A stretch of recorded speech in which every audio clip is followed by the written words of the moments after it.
The very hungry caterpillar. In the light of the moon, a little egg lay on a leaf. One Sunday morning, the warm sun came up and pop! Out of the egg came a tiny and very hungry caterpillar. He started to look for some food. On Monday, he ate through one apple, but he was still hungry. On Tuesday, he ate through 2 pears, but he was still hungry. On Wednesday, he ate through 3 plums, but he was still hungry. On Thursday, he ate through 4 strawberries, but he was still hungry. On Friday, he ate through 5 oranges, but he was still hungry. On Saturday, he ate through 1 piece of chocolate cake, 1 ice cream cone, 1 pickle, 1 slice of Swiss cheese, 1 slice of salami, 1 lollipop, 1 piece of cherry pie, 1 sausage, 1 cupcake, and 1 slice of watermelon. That night, he had a stomachache.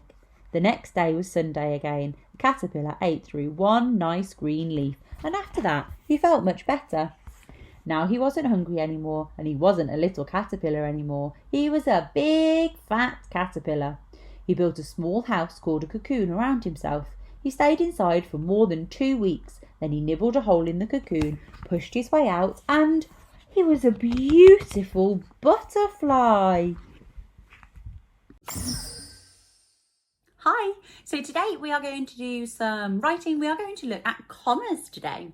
So we are going to have a look at what a comma is and how we can go about using it. It's something that lots of people find really, really tricky, but there are a few fail-safe ways that we can begin to use commas that show that we have a growing understanding of them. There are lots of other ways that we can use them, but we don't need to worry about those just yet. But these ones show that we solidly can use commas. Historically, we would have said that a comma was used for taking a little breath, but not as big a breath as a full stop. But that doesn't really help in terms of what a comma is or what a comma does or when a comma should be used. So we're going to scrap that idea entirely, and we are going to look at 3 times that we could use a comma successfully. So first of all, what on earth is a comma? If we have our line on our page, then we know multiple bits of punctuation already. So we know that a full stop is a dot that sits on the line at the bottom of the letters. We know that an exclamation mark is a straight line with the dot at the bottom. That's used for exclamations.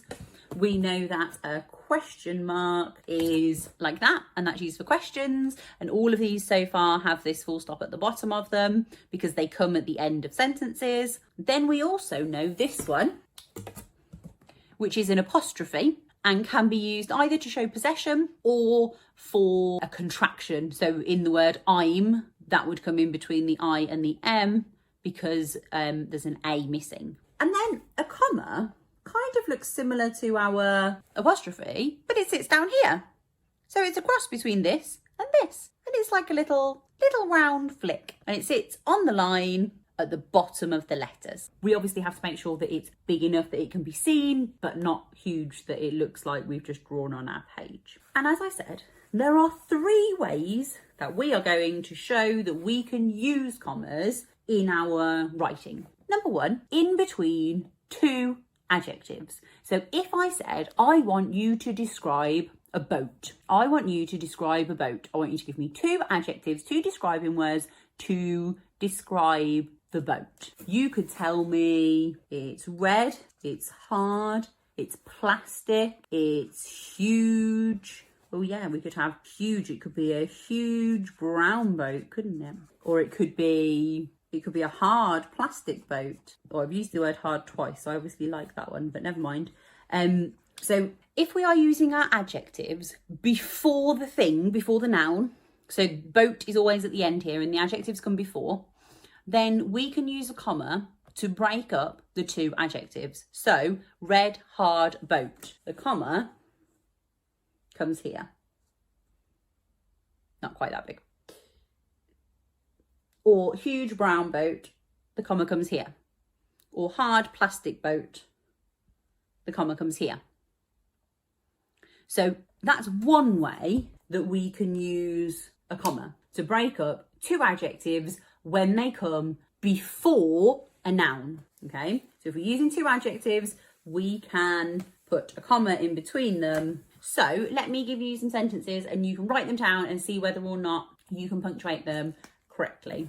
Okay, so I went to the huge green park and played on the exciting, fun play area. Okay, so I went to the huge green park and played on the exciting, fun play area. So think about where the adjectives are. Think about where the things are that I described. I described two things. I described the park and I described the play area. So hopefully that will give you a hint. I'll give you the sentence again. I went to the huge green park and played on the exciting, fun play area. So there are two words that describe the park there, and there are two words that describe the play area. And remember, you're going to use your comma in between those two words. Shall we have a look? I went to the huge green, comma in between, park and played on the exciting, fun play area. Now, this is a great talking point here. If my two adjectives are split over two lines, then it comes at the end of this line, not the beginning of this line. Because when we use a comma, the comma comes right after the letters and then there is the finger space. So the comma is sort of used nearly attached to the last word, and then there's the finger space before the next word. So when we're writing, and we can see it like this one here, exciting, the comma comes here, and then we started a new line, so we've got finger space and then fun play area. Okay, nice job. We'll see whether or not we can come up with a different one just like that in a minute, but I want to show you another way that you can use a comma. So another way that we use a comma is if we start a sentence by saying when or where. There are more, but those are the easiest two. If we start a sentence by saying when or where something is happening, then we can use a comma after that. So in the morning, comma, we went to school. After school, comma, we had a snack. At the park, comma, there were lots of swings and slides. So let's try one that starts at the beach. I saw shells and sandcastles. At the beach, I saw shells and sandcastles. So which bit is telling us where at the beginning of the sentence, because that's where your comma needs to go. At the beach, I saw shells and sandcastles. I'm not sure that I'll fit the word sandcastles on that line, so I will start a new one. That's absolutely fine. Still have to remember all the rest of my punctuation. So my sentence was, at the beach, I saw shells and sandcastles. So how much of that is telling me where it's happening? Yeah, well done. At the beach. So at the beach, comma, finger space, I saw shells and sandcastles. It does say saw, but I forgot the A to start with and had to squeeze it in. We all make mistakes. I corrected it. So at the beach, comma, I saw shells and sandcastles. So that's way number 2 that I can use a comma effectively in my writing. Let's do one where it starts with when rather than where. So I am going to give you the sentence, in the morning, I have to remind you to brush your teeth. So in the morning, I have to remind you to brush your teeth. So which bit is telling us when? And then which is the rest of the sentence? So in the morning, I have to remind you to brush your teeth. In the morning, I have to remind you to brush your teeth. Which bit is telling us when something is happening? Well done. In the morning. In the morning, comma. Remember, comma, and then the space. So if we need to start a new line, that happens there. I have to remind you to brush your teeth. Absolutely. Okay, let's see if we can integrate both of the uses of commas that we have so far, and then we will look at the last one. Okay, so on Saturday, the hungry caterpillar ate a giant creamy cake and a fat juicy leaf. On Saturday, the hungry caterpillar ate a giant creamy cake and a fat juicy leaf. So on Saturday, so in theory, we've started the sentence with when or where something happened, and we've used two adjectives together that need to be separated by a comma. Now, technically, hungry and caterpillar need capital letters because they are his name, but it wouldn't be the end of the world if you didn't do that in this particular case. So on Saturday, the hungry caterpillar ate a giant creamy cake and a fat juicy leaf. So there should be 3 commas in your sentence. On Saturday, the hungry caterpillar ate a giant creamy cake and a fat juicy leaf. And by reading back through, I found out that I'd missed the word out, so I've just put that back in. On Saturday, the hungry caterpillar ate a giant creamy cake and a fat juicy leaf. Have you managed that? Okay, so on Saturday, so your comma goes here because that's when. It was on Saturday. The hungry caterpillar ate a giant creamy cake. So the cake was giant and creamy, so comma there. And a fat juicy leaf.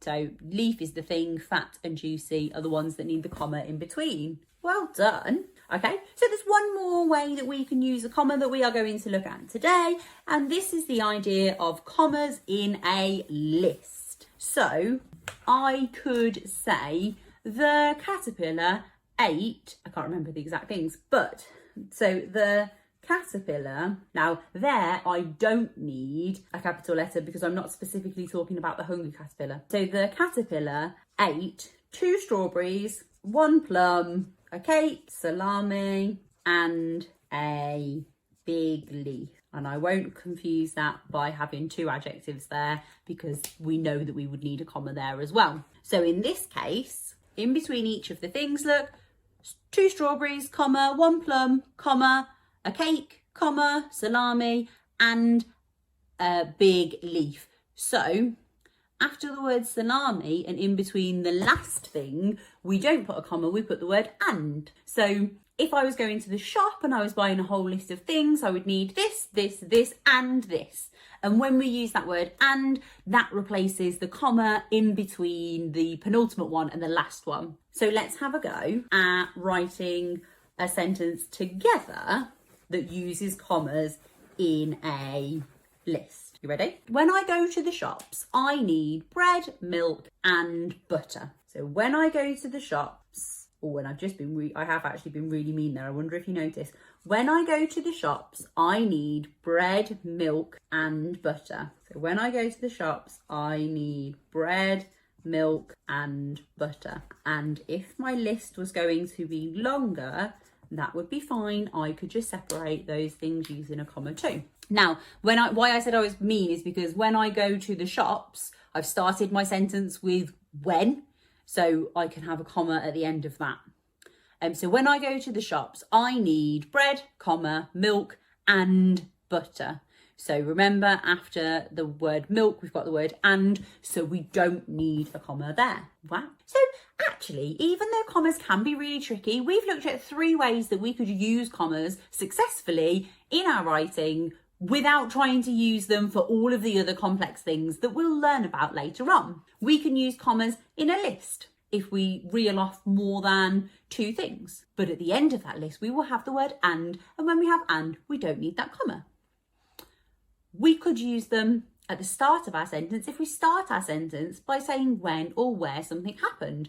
The when or where comes first, then a comma, and then we carry on the rest of the sentence. Or we can use them to split up 2 adjectives if we use them before a noun in our regular writing.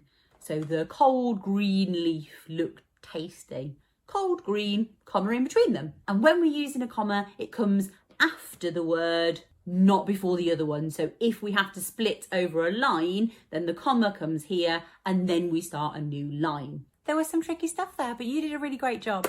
Whatever you do with the rest of your day, have a great one. Bye-bye. Hi, so today we're going to have a look at pictograms. So we're going to have a look at a different type of graph. And towards the end, we're going to have a go at interpreting some data and putting it into a pictogram. So having something to write with and something to write on would be really useful. And if you have a straight line, a ruler or something like that that you could use, that would be really helpful too. So a pictogram is a type of graph that we can use that shows us how many of something, like something or want something, or are associated to a different thing. It's a type of graph that we can use to show that data. Let me show you an example. So on this pictogram here, they are looking at how many cars they see on the road each week. Now, in actual fact, it should have a title as well. So a pictogram should have a title if we're doing it perfectly. At the side, there's a little key that shows us that in this example, one full circle is 10 cars. Because they obviously had a lot of cars going down the road on some days. And so if they had to draw a circle for every car, then that would be an awful lot of circles, as you'll see in a minute when we get into it and we have a look at exactly what this pictogram shows. So sometimes the scale is to 1, so one circle is one car, or one ice cream cone is one ice cream, or one ice cream cone is one person that likes that flavour maybe. But sometimes the whole little picture is indeed more than 1. So in this case, it is 10. So the whole circle is 10. So in some of these boxes, you can see that there's not a whole circle, there's a semicircle, there's half of a circle. So what do you think that half of a circle is in terms of cars? Well done, 5 and 5 make 10. Half of 10 is 5. So half a circle on our pictogram shows us that there were 5. Okay, how many cars then did they see on Monday? Remember, we've got to count in tens because each full circle is 10. 10, 20, 30, 40, 50. Well done. On Monday, they saw 50 cars. How many did they see on Tuesday? 10, 20, 30. And then the next one's not full, so we need 5 more. 30 and 5 more. 35. Well done. What about on Wednesday? Yeah, they saw 20. Well done. There are 2 circles, so they saw 20. And on Thursday, they saw 10, 20, but then there's only 5, 25, well done. And on Friday, they saw 10 and 5 more. They saw 15 cars, well done. Okay, which day did they see the most cars? Monday, it has the most circles. They saw 50 cars on Monday. On which day did they see the least cars? Yeah, on Friday, well done. They only saw 15 cars on Friday. What was the difference between the amount of cars they saw on Wednesday and the amount of cars they saw on Thursday? Now that is a really tricky question. How many more cars did they see on Thursday than they saw on Wednesday? So there are full circle, hang on, let me show you. I'll draw it as an example because this is so tricky to get your head around. But I think that once I've explained it, I think that you will do an incredible job, like always. So here's this, so this is Wednesday, I forgot which day. This is Wednesday and this is Thursday. So look, these two are the same, so we get rid of those. These two are the same, but this isn't. So there's 5 more. So the difference between Wednesday and Thursday was 5 more. Now, mathematically, what we are doing is we are doing 25 take away 20, because this one is 25 and this one is 20. So if we take this away, we'll know how many more we have. But when we have a pictogram, we can actually just read up. So we can find the top, and then anything that is above where they both are is the difference between the two. So we can use a pictogram to help us in that way. Okay, should we have a look at a different one? It might have a different scale. Let's have a look. Ooh, okay. What do you think this pictogram might show? It doesn't have a title, so I can't be 100% sure, but what could the title be, do you think?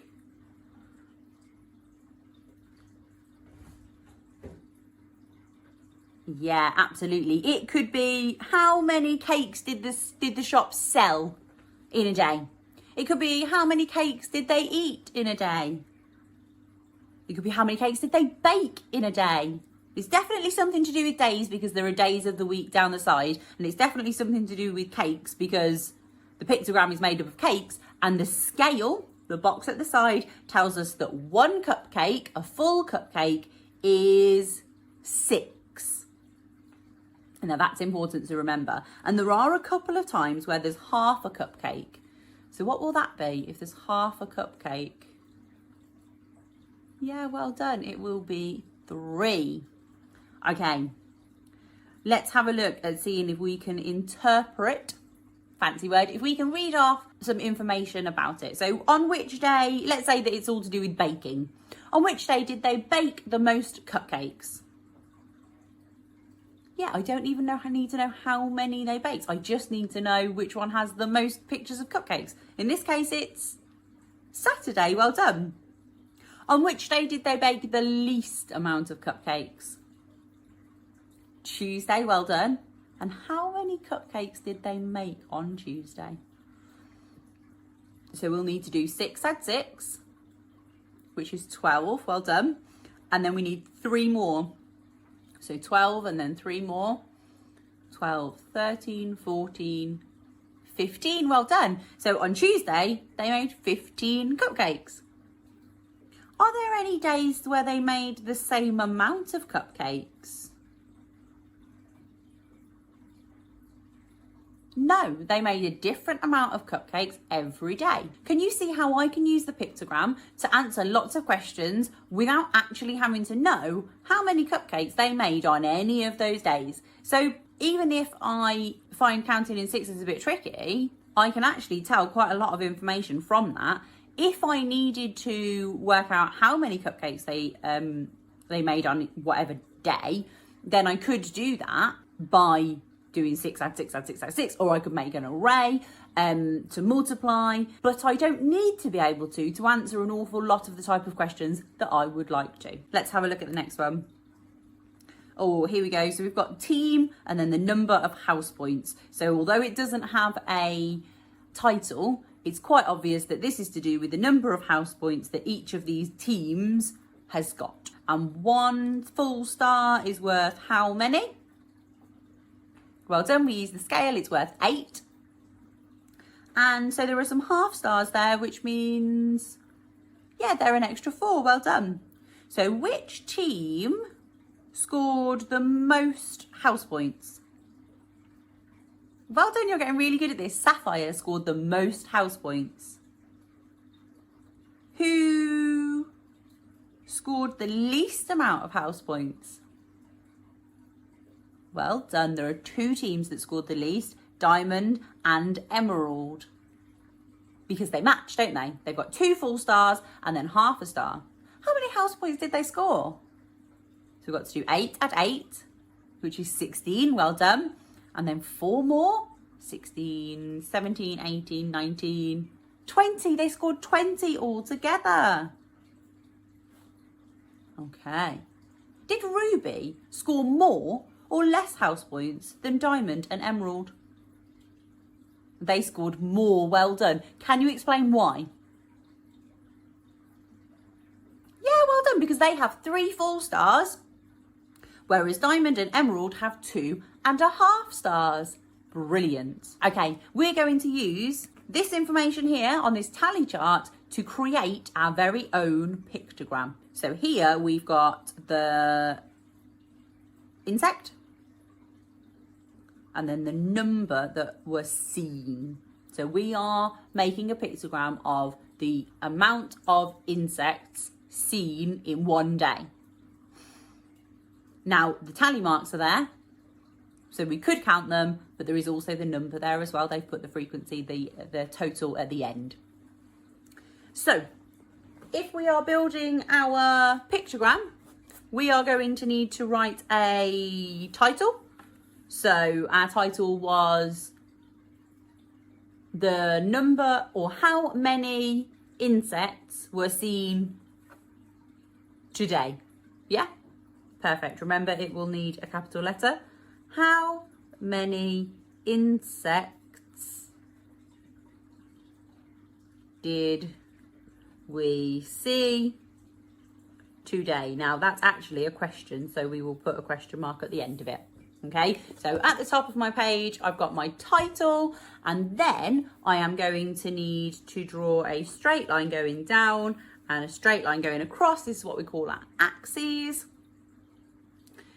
And I think that I am going to do mine going up because I don't think it will fit the other way. Or I could change my axes, couldn't I?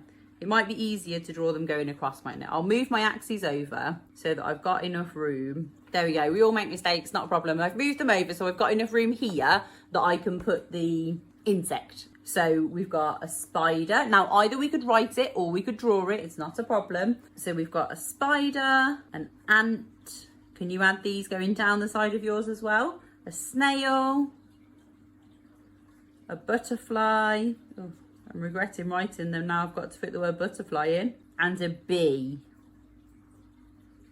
Okay, so at the moment we should have this. Either with pictures going down the side to show them or with the word. Either is absolutely fine.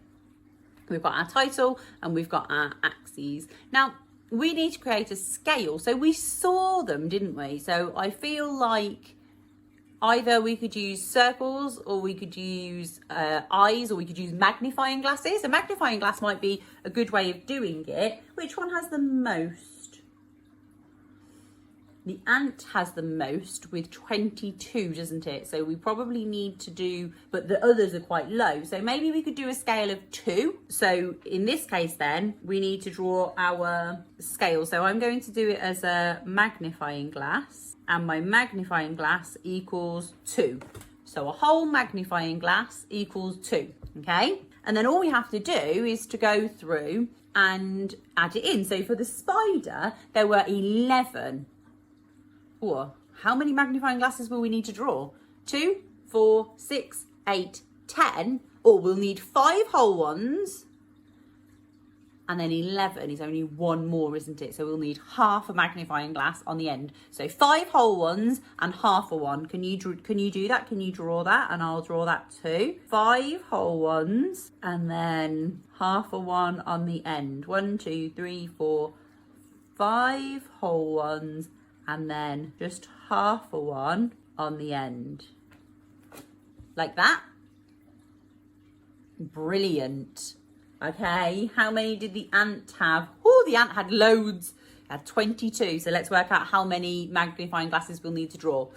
2, 4, 6, 8, 10, 12, 14, 16, 18, 20, 22. We need to draw 11 magnifying glasses this time because we need 1 magnifying glass for each 2 insects, each 2 times the insect was seen. So can you draw 11 magnifying glasses this time? 1, 2, 3, 4, 5, 6, 7, 8, 9, 10, 11. You got yours too? So you can already see by looking at our pictogram as it's building up that there were more ants than spiders. And the reason that we couldn't use a really big scale is because the next 3 are much lower, and so we need a scale that shows those things really well as well. So the snail only has 3, so we need 1 full magnifying glass and half a magnifying glass for that, and that is the reason why we couldn't have used a bigger scale, why we couldn't have done 1 magnifying glass being 5. It would have worked for the top, but it wouldn't have worked for the bottom. So there's our snail, and then the butterfly is 6. Can you work out how many magnifying glasses you'll need that for that? Remember that 1 magnifying glass is 2. Well done. 3. And then for the bee, it's 8. So how many magnifying glasses will you need for that at the bottom? Yeah, well done. You'll need 4. There you go. Drawn your very first pictogram. So maybe you could go out and have a look at the types of bugs and things that you can see around. You could create a tally chart to get your information, and then you could turn it into a pictogram to show what you saw. whatever you do the rest of your day, have a great one. Bye bye. Hi, so we're back at the allotment because we need to learn all about the life cycles of plants. So what better place to do that than in real life? So today we are going to have a look at a couple of different vegetables mainly, and sort of their life cycle and how they work. So if we start over here, these here are onions. Let me flip the camera around and I'll show you the whole thing. I'll show you what I'm talking about, and I will explain the life cycle of an onion like this. So these plants here, these tall ones with the weird little bulb thing at the top, these are onions, and if I pick it then you will see what I mean, because at the minute it might not look like one. So if I get this bit here, look, and pull on here, then there you go, look, that is the onion bit. This one is a red onion that we are used to seeing. Now the bit of the onion that we're not used to seeing is this bit at the top. So the onion grows, it's a root vegetable, so it grows under the ground. You can see its little roots there, and then it grows really long, in this case, stem, and then at the top of it there's this little bunch of seeds. They look like seeds because they are. And this onion will effectively self-seed itself. That will go pop, and all of the seeds would spread, and that is how an onion would self-seed itself in the wild. Now that has, you can see there are loads and loads of tiny little seeds in there, and so from one onion we could grow an awful lot of other onions. However, it would take us quite a long time to grow them from this plant, because each one of these little seeds we could plant up and they would grow into what we call a set for next year. And that's like a teeny tiny little onion, but not one that we would eat. And then from that, the following year, because everything grows in seasons, the following year we would plant those little sets, and those sets would then grow into our big onions, like the ones that we have on the allotment right now, and then they would be good for eating. So from the ones that we have here, even this one, which it's not particularly big, you would grow hundreds and hundreds of onions from just one. So we've got the seed, and then the seed would grow into a set in one season, and then in the next growing season those sets would grow into onions and could be picked for eating, but would also grow those seeds ready to start the whole process again. That's the life cycle of an onion. Let's have a look at some other things that we can see. So my next stop on the life cycle tour of the allotment is the runner beans. So all of these beautiful plants behind me are runner beans. You can see they're growing nice and tall like beanstalk. They're not quite in season yet, but we can certainly talk about the life cycle of them. So at the moment we've got the plants, and you can see all of these beautiful red flowers. Where every one of those will be a runner bean. So I'll show you the starts of some runner beans in a second. They are only very, very small at the moment. They look a bit like caterpillars, but each one of those will turn into a runner bean. Now, runner beans are tasty and we eat them for our dinner, but the runner bean has inside it lots of beans, and those beans are basically, they are the seeds for the plant. So what we do is we open up a handful of them each year, and we take the seeds out. Each one normally contains, I don't know, about 5 or 6 maybe seeds, and so we dry them out and we keep them safe over the winter, because these don't grow over the winter, and then in the early spring they get planted for us normally in the greenhouse, because it's not super warm here in the early spring, so they need somewhere warm, so we start them off there, and then we bring them over when the weather turns ready to grow into their plants, and then the whole thing will happen again. So we have the seed, which we plant, which we get the beautiful bean plants from, and then from the plant we can pick the bean, the vegetable, and then out of some of those we will pick the beans, the seeds from the middle. We will dry them and we'll use them ready for the next year. Let's turn the camera around and see if we can have a look and find some of those little plants, some of those little vegetables growing. So if I show you just here, look, we've got beautiful flowers, we'll get lots there. But then here, these things here that look like teeny tiny caterpillars will actually turn themselves into nice, big, long runner beans. You can see that on the end there, that is the flower. So as the vegetable starts to grow, the flower will die off and then the vegetable will grow and the seeds will be inside there. And when they're nice big runner beans for eating, then the seeds that are inside them will also be great, just the right size for picking and drying, ready for planting the following year. Let's go and see what else we can find. So we ended up in the greenhouse to look at the tomato plants. These aren't quite tall enough for me to be able to do this with me in the picture, so I'm going to turn the camera around and I'll talk while we look at the plants. So these here are our tomato plants, and when we're thinking about a life cycle, at the moment we are obviously in the stage where we've got the plant. You can see that at the moment they're very lush and that these actually have some great tomatoes on them, but they're all green at the moment. There's a whole vine of them just down here, look, hiding. So these plants will produce great tomatoes. They've just got to go red, so they need more water, more sunshine, and a little bit more growing time. So from the plant, we have the tomato, so it will spend quite a lot of time growing here. You can see again all the little flowers turn into tomato plants, tomato fruit, and then that tomato fruit will turn red, and when it's red we will pick it for eating. That's when it's ripe. But inside these tomatoes are tons and tons of seeds. So again, the seeds are wet, so they need drying, ready for the next growing season. Same thing as with the beans, they don't grow all year round. So we will pick them, we will dry the seeds from the inside of them, and then we will plant them in the next season, ready to grow again. So the tomatoes are equally really clever plants. We go from seed to plant to flowers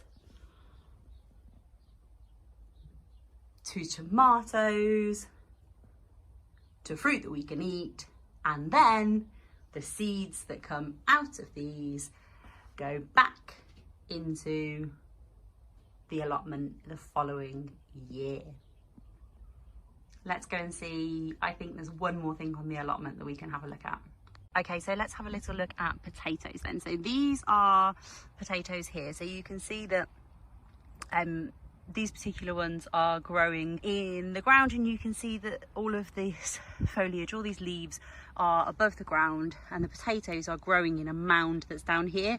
So when we first plant them, we plant what we call a seed potato, and the seed potato goes under the ground and you can't see anything, and then roots will grow down and shoots will grow up, and then we get the leaves, and then as we start to see the plant, we build up the ground so that the seed potato ends up lower under the ground, because potatoes are a root vegetable, therefore they grow underneath the ground. So over the season we will build up the earth, and then when they are nearly ready for picking, they will look like this. Now we grow ours in pots, and it is the time of the season that we can get the first pots of the season out. So let's go and do that. Let's tip a pot out and see how many potatoes we get from 2 seed potatoes. So we're just pulling the stems out here before tipping the whole bucket out, and you can see that here's the little potatoes, look, growing off the bottom of the stem, off the roots. Okay, let's see how many potatoes we get out of, there were 2 seed potatoes in this bucket, and these are ready for picking. These are the first of the season, because we have different variations of potatoes that will last all throughout the season. Let's see how many we get. So what we will do is tip the bucket out, and then you can see that there are various size potatoes that grow within that bucket, some that are slightly bigger, some that are medium size, and then there are some smaller, and there'll be some even tinier ones down here, and now the job is to sort through all of this and to find out just how many potatoes are hiding in the soil. I'll do that and then I'll show you. Okay, so we're all tipped out and you can see all of these here are our lovely first early potatoes of the season. And you can see there's, you know, a bit of variation in size. There are some bigger ones and some really, really small ones. And they come from 2 seed potatoes. I only found one in the process, which I kept to show you. Can you see this slimy mess here? So this is the seed potato, and this is the one that we plant initially, and then all of these potatoes grow from that. Now, if we're thinking about a life cycle, then we have potatoes like this, and then we don't eat all of them. We keep some, and then we let them, what we call, chit at the beginning of the season. Now, this isn't an example of that, but it's as close as I can get. So they grow these weird little, they look almost like horns, and they'll grow lots and lots of little horns. That means that they're chitted and they are ready for planting. So then we will plant that seed potato, and then we stack it up with compost over the season until we get those lovely green plants that we saw earlier, and then we will pull them, and from that we will get our potatoes. A lovely straightforward little cycle. Who knew? We did some great learning about life cycles of vegetables in particular today at the allotment. We looked at the beans, we looked at the onions, the tomatoes and the potatoes, and really interesting to see that actually it is one big cycle and that we can be fairly self-sufficient. Hope you enjoyed learning about the life cycles. Whatever you do with the rest of your day, have a great one. Bye bye.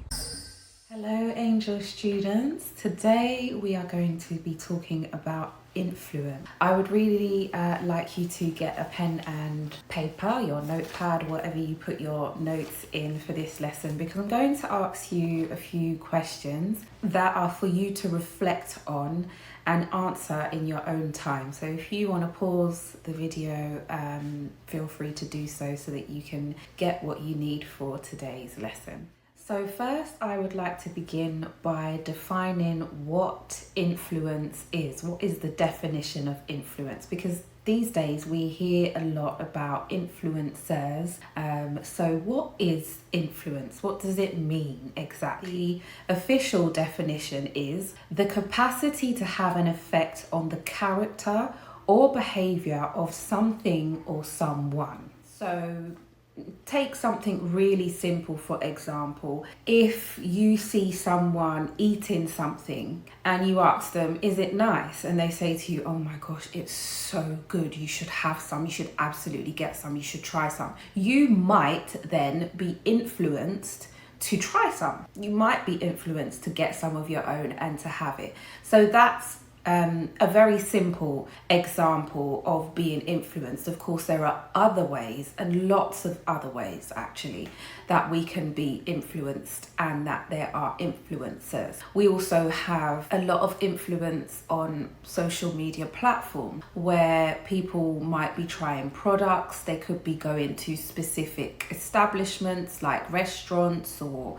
places where you can go and experience different things, and they will influence people watching to perhaps go to those same places or try those same products. So in today's lesson, we are going to discuss how influence can affect us, how it can impact us, and not just how us being influenced can affect us, but also how once we are affected by something that we may have been influenced by, how that then can impact others by how we respond or how we react or how we think and feel about ourselves having indulged in whatever influence that might be. Now, in order to be influenced from the very beginning in any situation whatsoever, it is extremely important to understand what you believe and what you think about yourself. What you believe about yourself can influence how you are for others or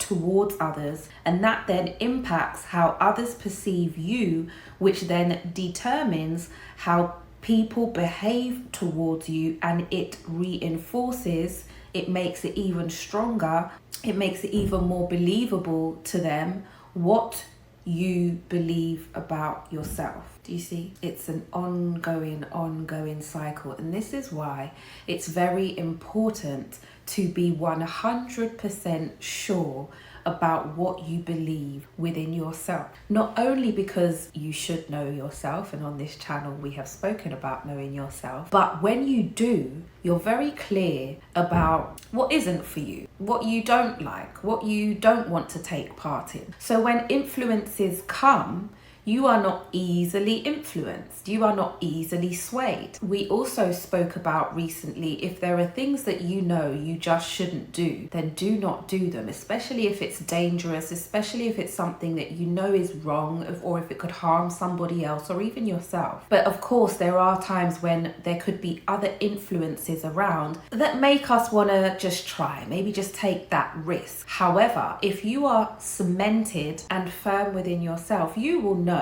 I'm not going to be influenced to do that. That's not who I am. It's not what I stand for. That's not the way I've been raised. Those are not the morals that I have or the ethics that I have, as in I know that that's not morally correct. I know that you shouldn't do those things. You shouldn't say those things. You shouldn't behave in that manner. And so because you know that about yourself, there is nothing that would influence you to go against yourself. Because often when we go against ourselves, we then feel a certain way within. We have a feeling of what we call regret, where we wish we could go back and change it. And we've also spoken about the most expensive thing that we own being time, and that unfortunately we do not have the power to be able to go back and change a moment in time. We may be able to in the future learn from that and do things differently, but we can't go back to that specific point and change it. So my first question for you to write down, please, is do you have any influences around you at the moment? Even if it is just thoughts that come up into your mind, they may come from somewhere that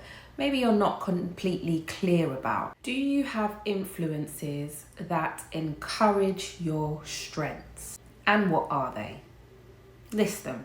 Okay, so you can see them. It always helps when you can visually see them, so you know that, oh, this specific activity or person or place that you might go to now and again, it really influences me in a good way. It makes me feel good about myself. It shows me exactly why I enjoy coming here. It brings out my strengths. It brings out the strong strengths and the goodness within me to showcase and share with others. And the next question I want you to write down is, have you ever tried to be someone who you know you're not, so that you may be accepted or get approval?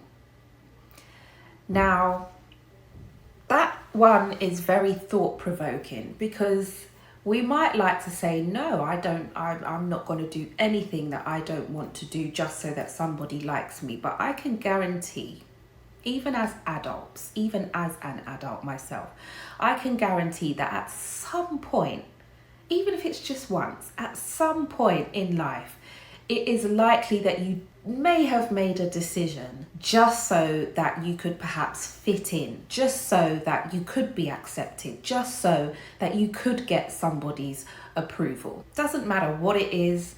It doesn't matter how small it is, it doesn't matter how big it is. We are not here because we want to look at things and make anybody feel anything but great. When we look at things like this, it's to reflect so that we can decide, I like that, I'm going to improve on that, and I'm going to do more of that. Or I don't really like how the outcome of that was. I don't like how it made me feel. So I perhaps wouldn't do that again. I would do it in a different way. So allow yourself time and space to really think about that question, because it will give you a great insight as to times when you are perhaps not honoring yourself. You're not being true to yourself. You're not trusting that you are gifted, talented and amazing enough to just be you and be loved, accepted, wanted, and gain approval solely,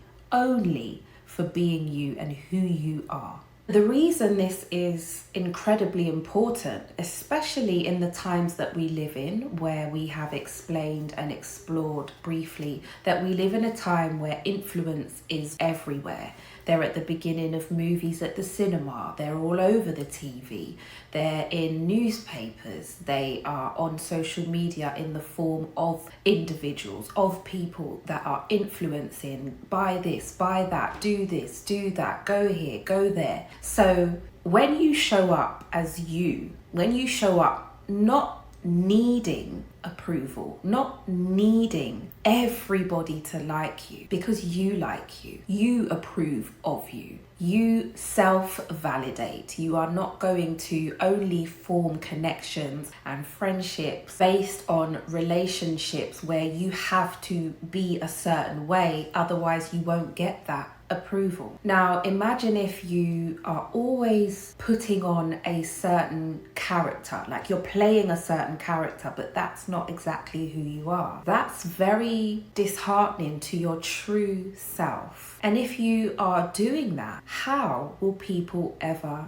know who you really are? Take, for example, if you were playing a character because you wanted to be liked, you wanted to fit in, and someone said something to you that wasn't particularly very nice or considerate, and you took this to heart. Are they talking to you? Are they saying something about you? Or are they saying something about the person that they think you are based on who you are behaving as to be able to fit in? Do you see the difference there? So I would like to put that into the form of another question. What things do you currently do to fit in?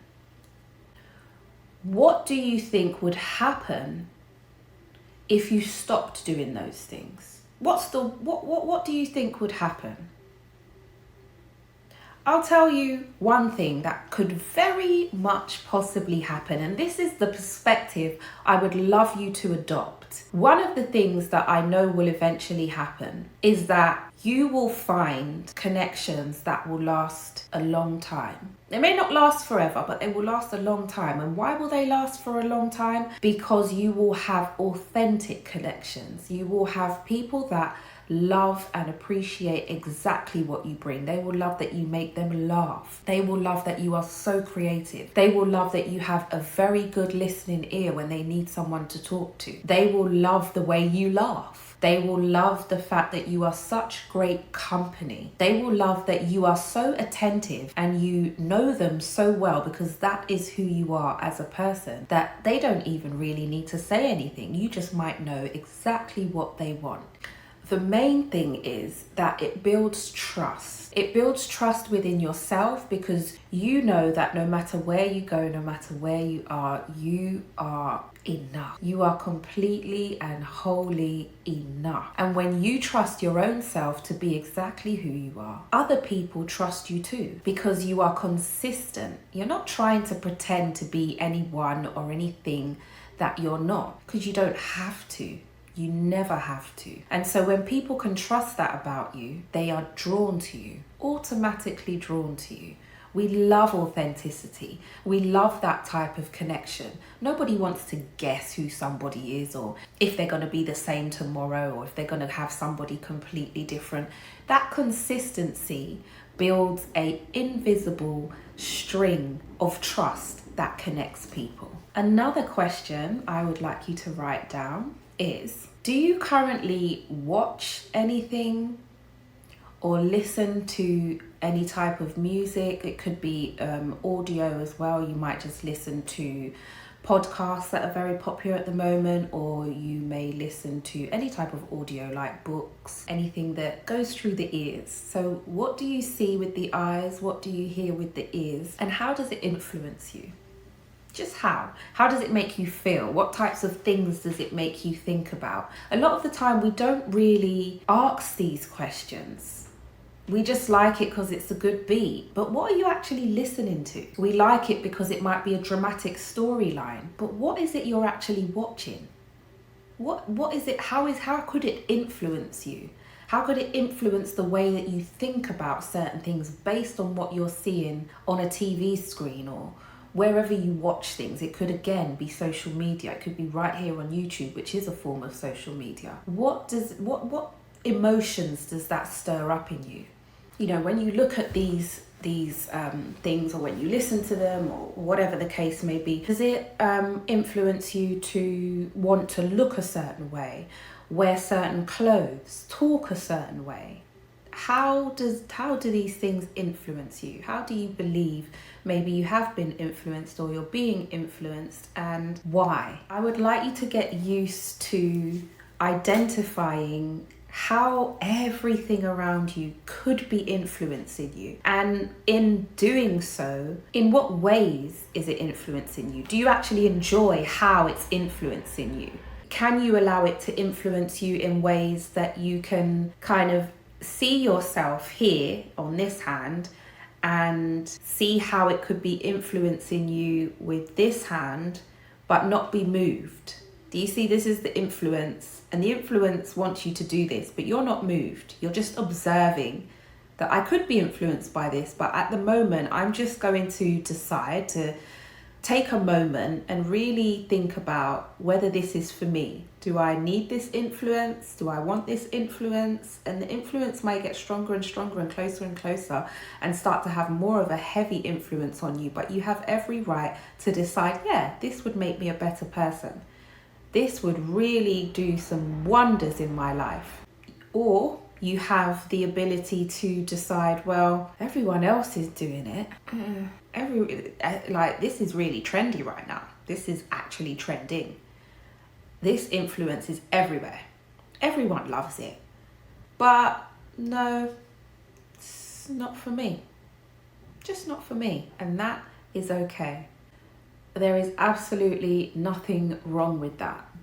All I want you to be able to do is use your discernment and decide, by knowing who you are, whether that is something that is going to elevate you in the long term. And it's been a while since we've had any homework, so here is some for you. Get your journal out, maybe just about a page, or however, you could do more. Just let the pen flow. That's absolutely fine. I would like you to choose just one thing that you really love about yourself. And that one thing, I want you to write how you can begin to express that way of being, or that thing that you do, or that talent that you have, or that gift that you really want to be able to share more of. I want you to write about that. Write about that thing that you love. Write about how you can share it. Write about how you can express it more. And not only are you going to write about it, but you're going to, once you have written about it, you're going to start to do more of that expression physically, actively, over the next week. Okay, just little bit by bit. Remember, we start with bite size and we work our way up. So just bit by bit, what you really love about yourself, and showing that more, and see how that makes you feel. Doing something that you love about yourself as something that only you possess, because only you can do it. You are unique. Nobody else has what you have. Nobody else can do it in the same way that you do it. It's just like clothing. If you were to put something on and someone else was to put something on, it's going to look completely different. There is only one you. So express that throughout the week. Practice expressing it. Practice getting more and more comfortable with that, and I look forward to seeing you next time. Goodbye, Angel students. Hi, here's a video for Angel School. Let's do 3 breathing exercises first. Tie your body, foot down, head down. Keep your body upright. Turn your hands till you feel stretch. Breathing in through your nose. When you're breathing in, collecting all the good energy into your body. And relax your shoulders, elbow, hands pushing down to maximum. Release tension from your body. 2 more times. Breathing in through your nose. And breathing out through your nose.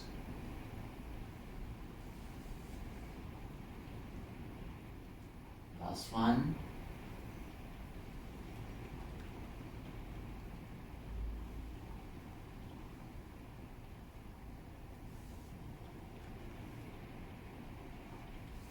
Let's do quick exercise for the joints. 1 foot point. Wrist and ankles. 1, 2, 3, 4, 5. Change. 1, 2, 3, 4, 5. Massage your knee joint, help your knee circulation. 1, all the way down. 2, 3, 4, 5. Okay. Relax your hands. 1, 2, 3, 4, 5. Change. 1, 2, 3, 4, 5. Keep your elbow up. Hands reach out far as you can. 1, 2, 3, 4, 5, 6. One hand high as you can, one hand low. 1, 2, 3, 4, 5, 6. Slide hip into knees. Follow your elbow, look back. 1, 2, 3, 4,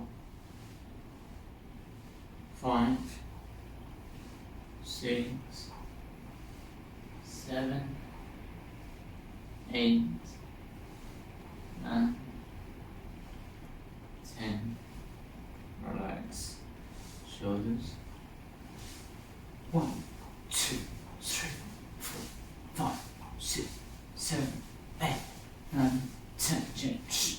1, 2, 3, 4, 5, 6, 8, 9, 10. Shoulders down, head up, neck. 1, 2, 3, 4, 5, 6. Okay, you roll your shoulders, full circle. 1, 2, 3, 4, 5. Change. 1, 2, 3, 4, 5. Relax your back. 1, 2, 4, 5, 6, 7, 8, 9, 10. Shoulders. 1, 2, 3, 4, 5, 6, 7, 8. Okay, let's do quick stretch, marble and combo stretch. Then we're gonna practice the routine. First one, 3.5 foot wide. First come full stance. Make sure keep your foot point straight. Bend your knee. Keep your elbow on your knee. Breathing in when you look forward. And breathing out. You turn your body. 1. Breathing in, look forward. Breathing out, turn your body. 2, 3, 4, 5, 6, 7, 8, 9, 10. Okay. Combo between. This is the first one. This is the second one. First one both leg bend. Second one one leg bend, one leg straight. 1. When you feel stretch, Focus on your breathing. Use your breathing to stretch. 1, 2, 3, 4, 5, 6, 7, 8, 9, 10. Change. 1, 2, 3, 4, 5, 6, 7, 8, 9, 10. Good. When you practice by yourself, it takes more longer. Or which one is more quicker. Ideally, you can do 5 minutes for each stretch. Okay, so we're gonna do the Mabu Change Gumbo. So last time we did the block and punch, yeah. So this time we're gonna do Mabu Change Gumbo, but we punch on both hands. So Mabu, and when you change to Gumbo, both hand punch. Yeah. Then pull back. Marble, change, both hand punch. Yeah. Marble, both hand punch. 1. Marble. 2. And 3. Back leg, push the floor. 4. 5. 6, 7, 8, 9, 10. Yeah. So before we did one hand punch, and this time both hand punch. So the form we finish to here. Last time we're going to carry on. After punch, your left hand, your left leg stamp, like upcut. Yeah, stamp, upcut. Then from here, left leg forward, marble, the one we just been practice, and punch. So that's the one we just did. Marble change combo. Yeah. Okay, let's do one more time. Left hand punch, left leg stamp, and upcut. Yeah, this hand stop here, and elbow straight. Or up hand, stamp. Then left leg forward, marble stance, and change. Right leg, push the floor. Yeah. One more time. Left hand punch, left leg stand. Then left leg forward and punch. Now, so easier for you to remember is your left leg stand, left leg forward, marble change gumbo. Okay. Now let's practice exactly the same movement, but different side. For example, earlier we did the left leg, now we're going to do the right leg. For example, you punch your right hand, yeah, your right leg stand. Huh? Right leg stand, then right leg forward, then punch. Same. Yeah? Back leg push, and both hand punch. Okay. One more time. From here, punch your right hand first. Yeah? When your right leg stand, your upcut. Yeah. Yeah. Right leg stand, upcut. This hands can stop here, like you do. Elbow strike. Okay. 1.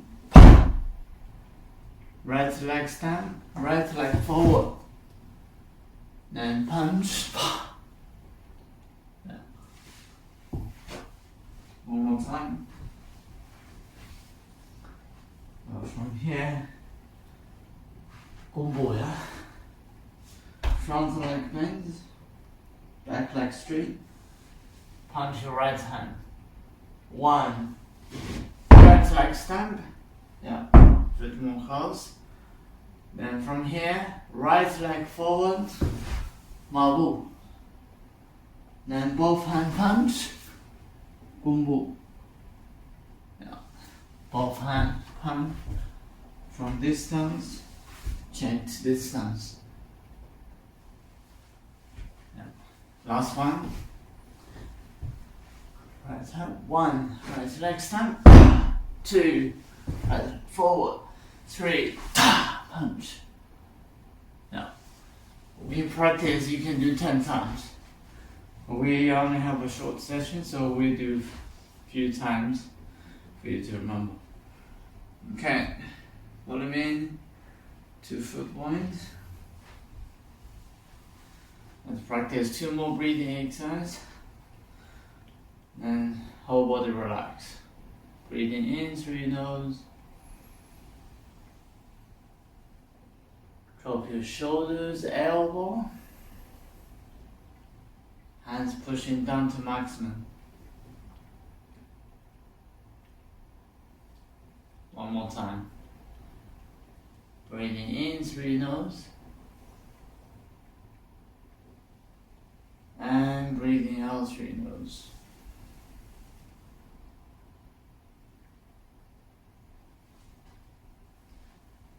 Okay, let's finish here today.